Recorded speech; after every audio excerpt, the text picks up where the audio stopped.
Esto es Entérate, un espacio de difusión de las actividades institucionales, académicas y de actualización del Tribunal Electoral del Poder Judicial de la Federación. En este programa les ofrecemos más de los trabajos de la tercera Feria Internacional del Libro del Tribunal Electoral del Poder Judicial de la Federación 2015. Concretamente en esta oportunidad vamos a conocer las conclusiones de la presentación del libro Reflexiones, autor ministro Sergio Armando Valls Hernández, evento en el que el magistrado Pedro Esteban Penagos López comentó que la impartición de justicia apegada a la legalidad coadyuva a preservar los principios de libertad, igualdad y la dignidad humana. Al término de esta presentación, se dio inicio con la conferencia magistral Los militantes en América Latina, estrategia y desafíos de los partidos políticos, con la participación de Tomás Dosek del Instituto de Ciencia Política y de la Pontificia Universidad Católica de Chile. Les invito a que permanezca con nosotros. Comenzamos.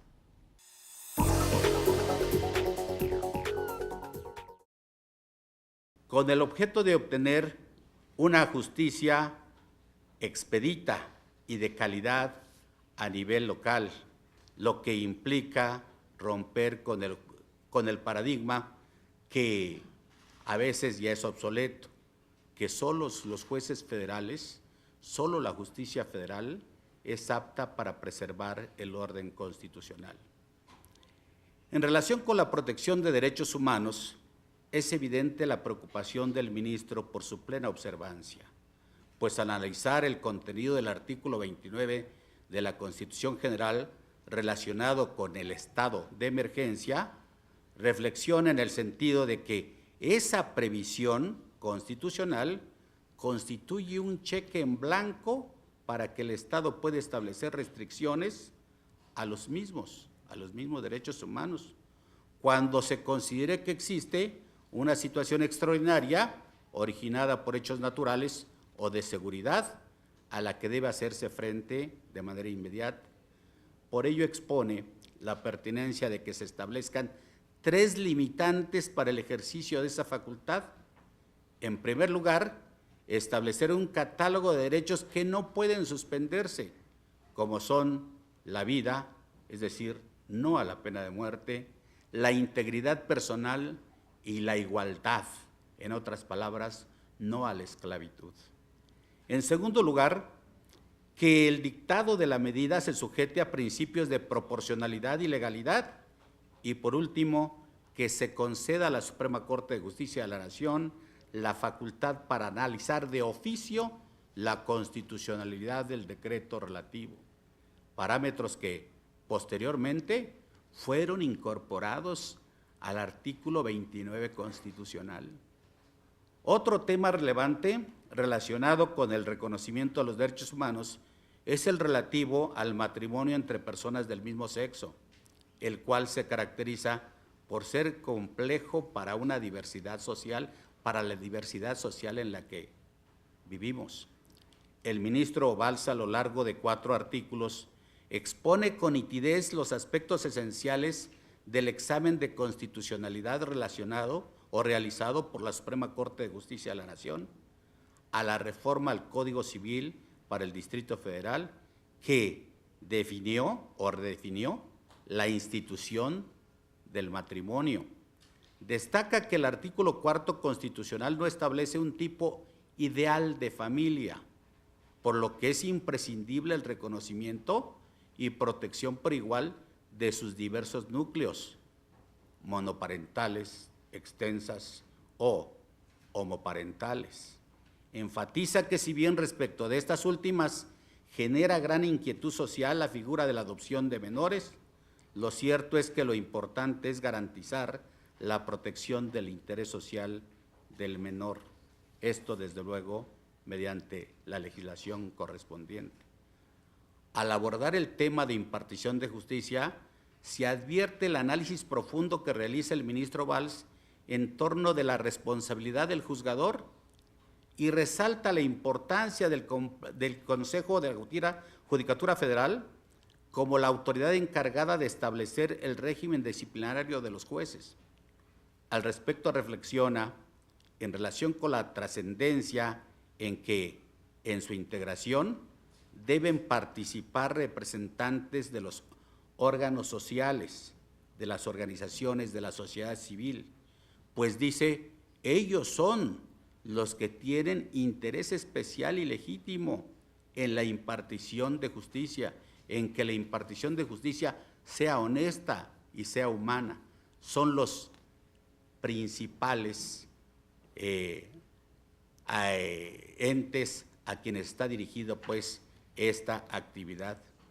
En relación con la Suprema Corte de Justicia de la Nación, el ministro hace patente la importancia de que su actuación se realice como en casa de cristal, a efecto de que esa transparencia y rendición de cuentas guíe la actividad de todas las autoridades, entre ellas, desde luego, las jurisdiccionales, toda vez que los parámetros constitucionales y convencionales en materia de transparencia son objeto de pronunciamiento por parte del más alto tribunal y como consecuencia debe ser, desde luego, el primer órgano jurisdiccional que se rija por principios éticos.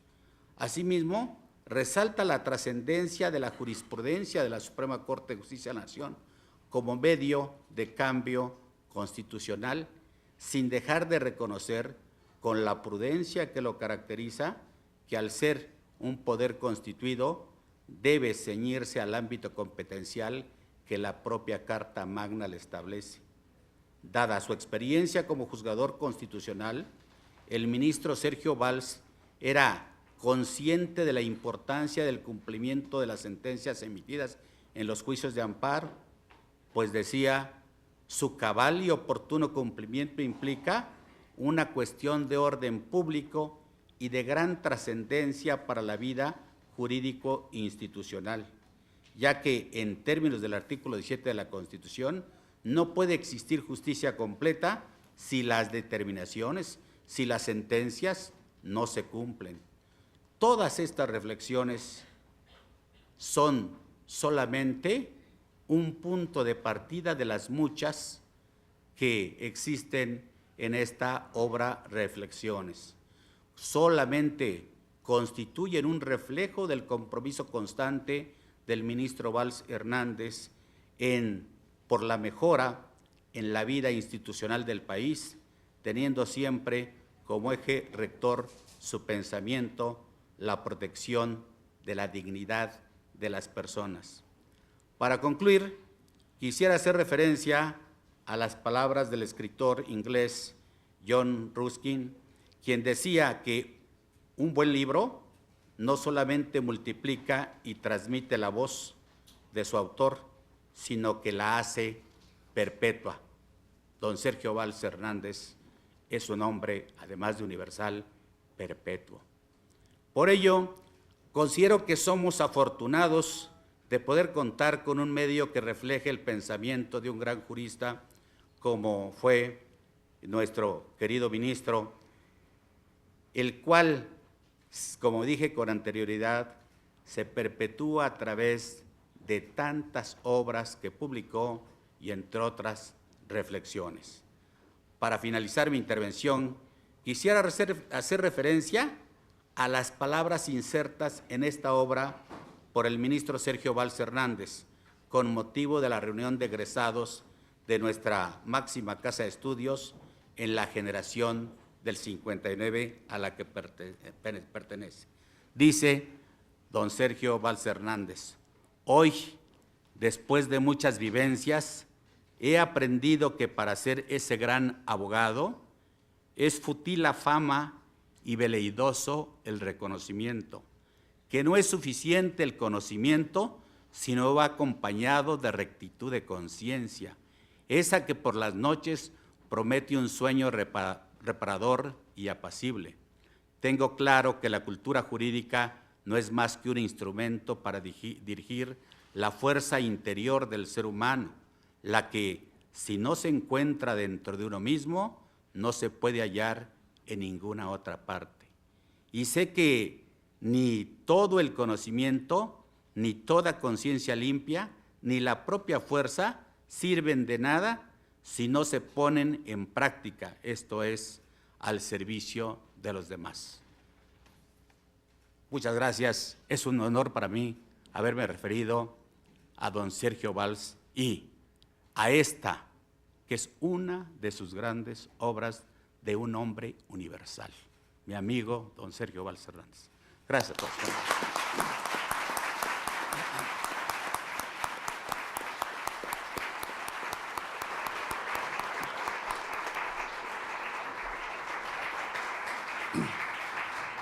Muchas gracias por sus palabras. Quiero finalmente agradecer a todos ustedes por su presencia en un día difícil a esta hora. Muchas gracias a todos ustedes por su presencia.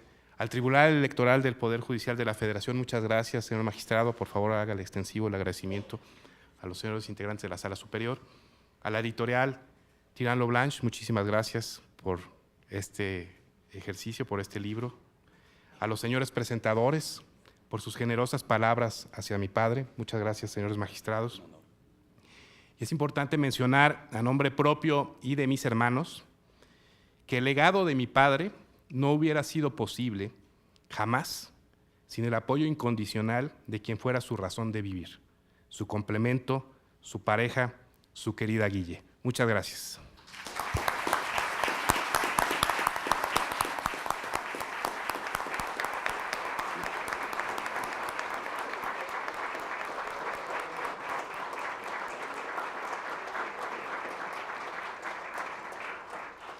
Damas y caballeros, de esta manera concluye la presentación del libro Reflexiones del ministro Sergio Armando Valls Hernández.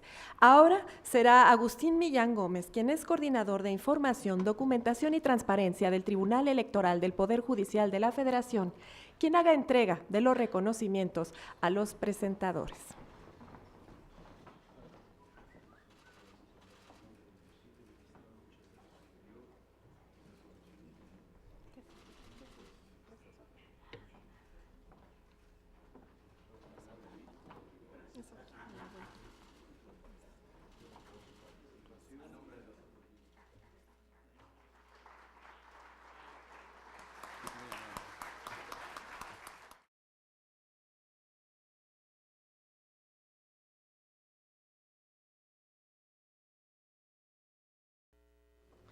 Muy buenas tardes, tengan todas y todos ustedes. Bienvenidos. Seguimos con los trabajos de la Feria Internacional del Libro del Tribunal Electoral del Poder Judicial de la Federación. En este momento nos convoca la conferencia magistral denominada Los militantes en América Latina, estrategias y desafíos de los partidos políticos. Esta conferencia magistral será dictada por Tomás Doschek, a quien tengo el gusto de presentarles a todas y a todos ustedes.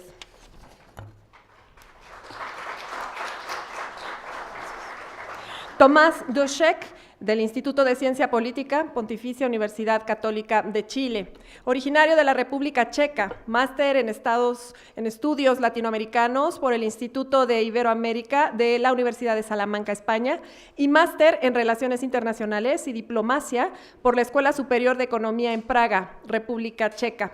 Especialista en Investigación Social Aplicada y Análisis de Datos por el Centro de Investigaciones Sociológicas, España.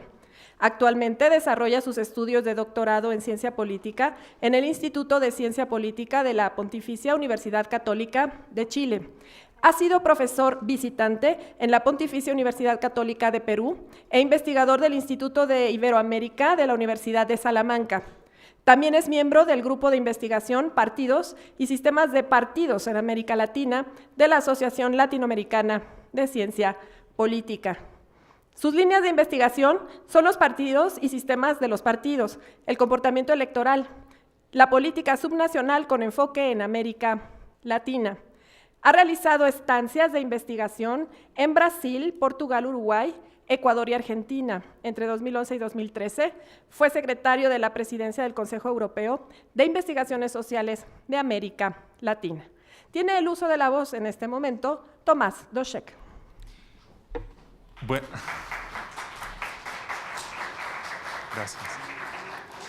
Muchas gracias por la amable presentación. Buenas tardes a todas y a todos. Yo quisiera expresar mi agradecimiento al Tribunal Electoral del Poder Judicial de la Federación por esta amable invitación, la cual acepté con mucho gusto y con mucho honor. Así que es un placer estar hoy acá con ustedes. Y al mismo tiempo quisiera felicitarles a los organizadores por este excelente, interesantísimo evento, que espero que sirva como un evento, un lugar de interacción, de opiniones, de ideas, para que podamos avanzar en el conocimiento de nuestra realidad latinoamericana, mexicana en particular, y sobre todo en lo que son los temas político-electorales, que son los que nos convocan hoy. La conferencia mía, como ustedes ven, está dedicada a los militantes en América Latina, que, como ustedes bien saben, es un tema que se habla mucho, pero que no hay mucha información sistemática sobre ese tema. Está presente en los medios, está presente en la calle, está presente durante las campañas políticas, pero digamos, no hay un conocimiento sistematizado, ¿no? Entonces, para que yo les dé unas pinceladas, unos puntos de interés quizá que diferencian el contexto latinoamericano del contexto europeo, por ejemplo, en Europa claramente la tendencia es hacia un declive, digamos, de los militantes en los partidos políticos. El promedio de los militantes en los partidos europeos está en unos 5% del total del padrón electoral, lo cual es digamos, una veintena parte, ¿no? Es muy poco. En América Latina lo que tenemos es un panorama mucho más variado y, en cierto sentido, por lo menos numéricamente hablando, mucho más optimista. Para que les dé algunos ejemplos, ustedes saben que, por ejemplo, el PRI acá en México se puso la meta de conseguir 10 millones de militantes dentro de un par de años. En Bolivia tenemos el movimiento al socialismo del presidente Evo Morales, que se puso la meta de 1 millón de militantes, de un padrón que supera levemente los 6 millones. Es decir, es un montón de personas que por alguna u otra razón deciden participar activamente o por lo menos formalmente, o dan su consentimiento, expresan su consentimiento de participar como miembros o afiliados, si quieren, de algún partido político, lo cual son números que superan con creces los números europeos. Por ende, en perspectiva comparada, si uno lo mira a nivel mundial, es súper interesante ver qué es lo que está pasando y cuál es la diferencia, digamos, del contexto latinoamericano del contexto europeo. Entonces, la estructura de la conferencia básicamente va a ser la siguiente. A ver si se va a ver por algún lado.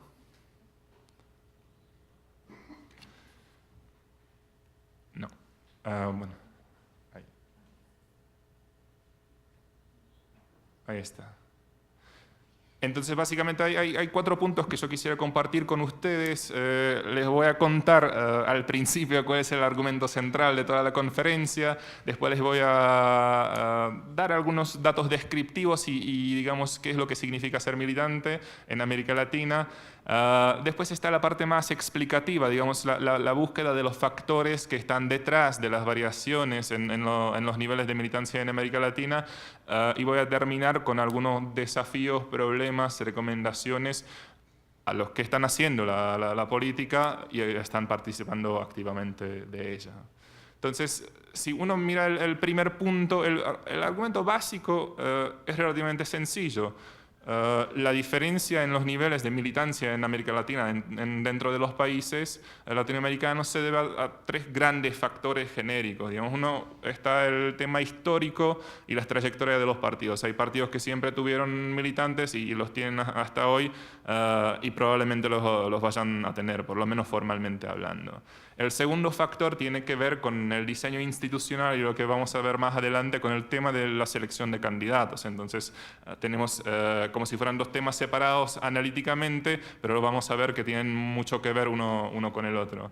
Y en tercer lugar está el tema de las estrategias de los propios partidos políticos. Y ese es un tema interesante, como les comentaba ya en la introducción, y que no se replica en Europa mucho.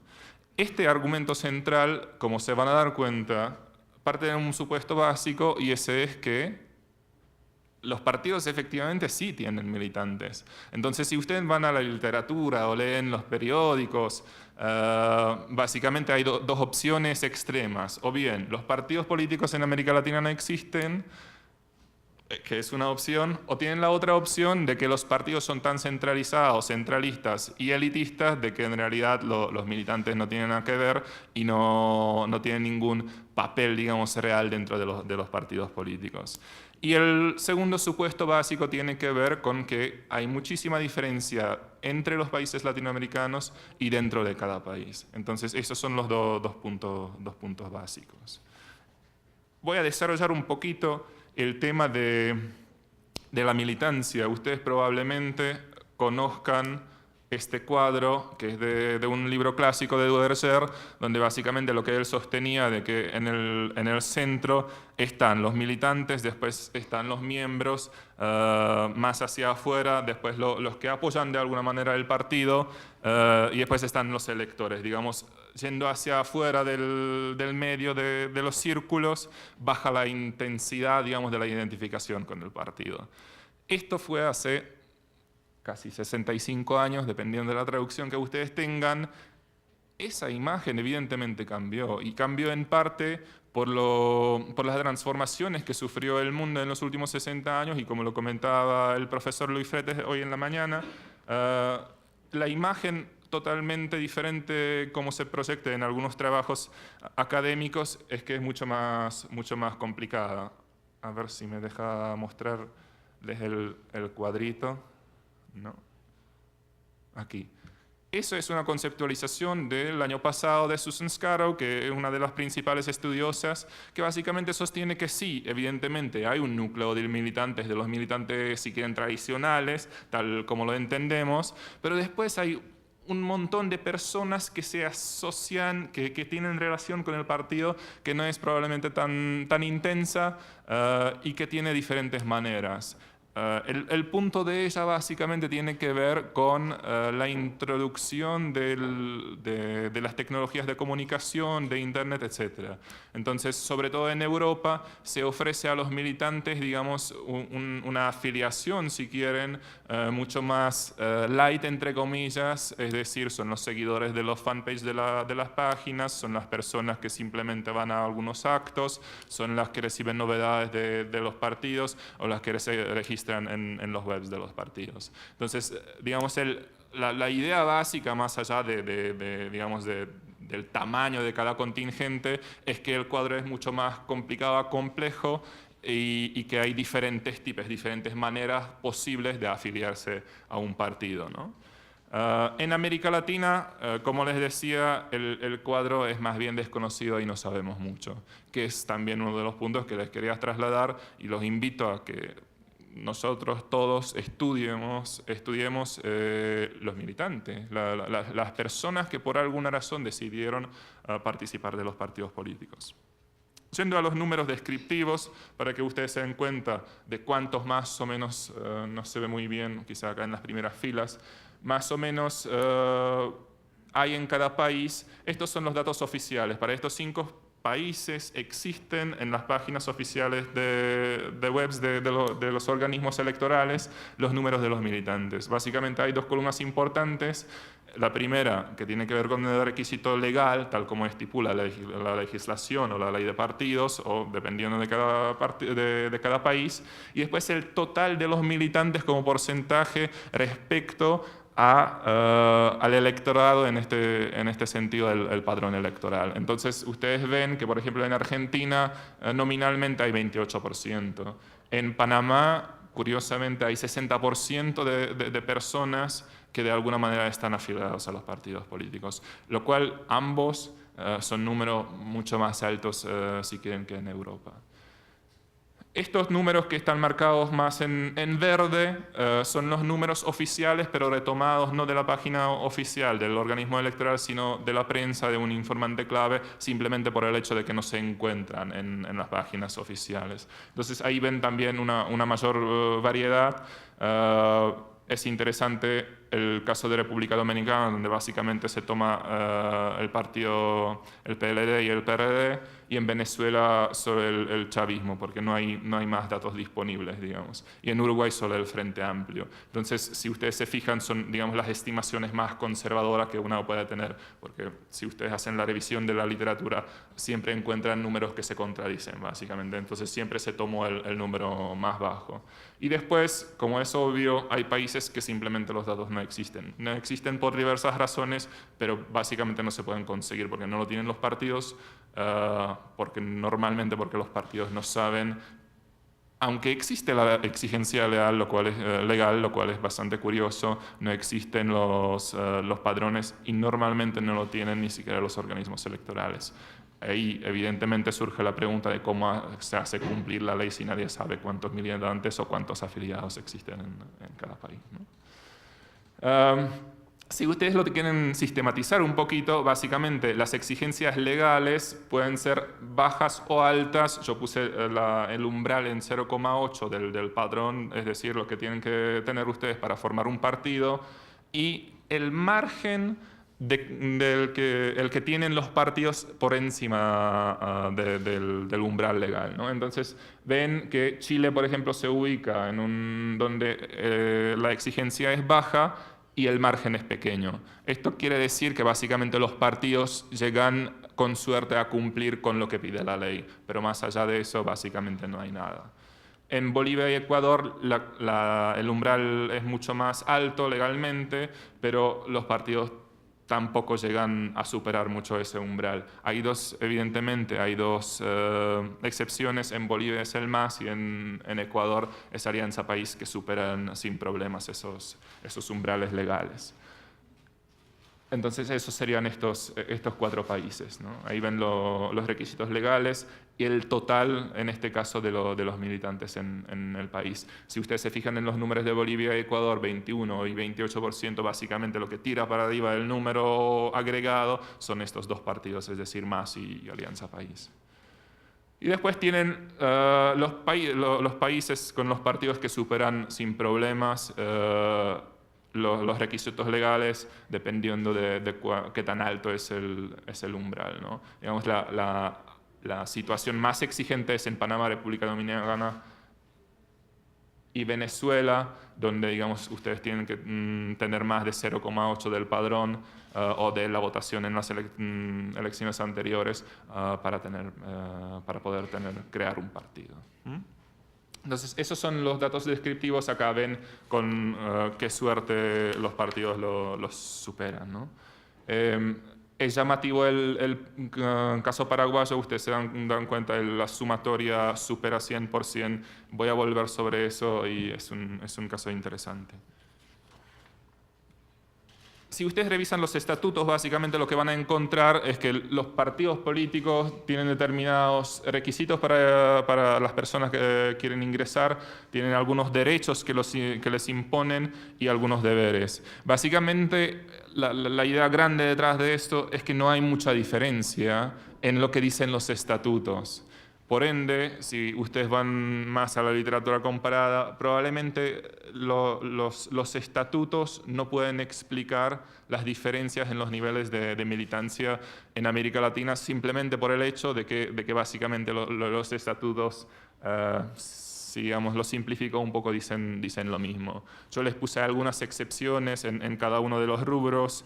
Entonces, respecto de los requisitos de ingreso, ustedes saben que, por ejemplo, algunos partidos requieren de avales, es decir, alguna persona que ya es militante de un determinado partido tiene que avalar a la persona que está intentando ingresar.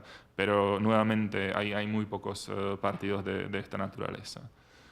El tema de los derechos es quizá el más heterogéneo entre los partidos, pero nuevamente se trata de tema de como capacitación, entrenamiento, poder participar en la formulación del programa del partido, etc. Los puntos, digamos, de donde sobresalen algunos partidos son las condiciones que se le imponen a los militantes para poder ser candidatos, lo cual es una cosa interesante. Hay una variación entre 3 entre 6 meses y 3 años para poder ser candidato o para poder ser dirigente nacional o presidente del partido. Ustedes ven algunos ejemplos ahí. La otra modalidad, digamos, es que existe una carrera interna dentro del partido y entonces puede ser el caso de que hay una membresía diferenciada, es decir, ustedes entran como premiembros o miembros en periodo de prueba y solo después de algún periodo alguien tiene que aprobar la membresía plena, si quieren, en los partidos políticos. Y por último, los deberes, tampoco hay mucha variación y básicamente tienen que ver con la obligación de participar de las reuniones, colaborar, ser fiel a los ideales del partido, etc. Los esperamos en una próxima emisión de Entérate, con lo más destacado de las actividades institucionales, académicas y de actualización del Tribunal Electoral del Poder Judicial de la Federación. Soy Roxana Noriega, hasta la próxima.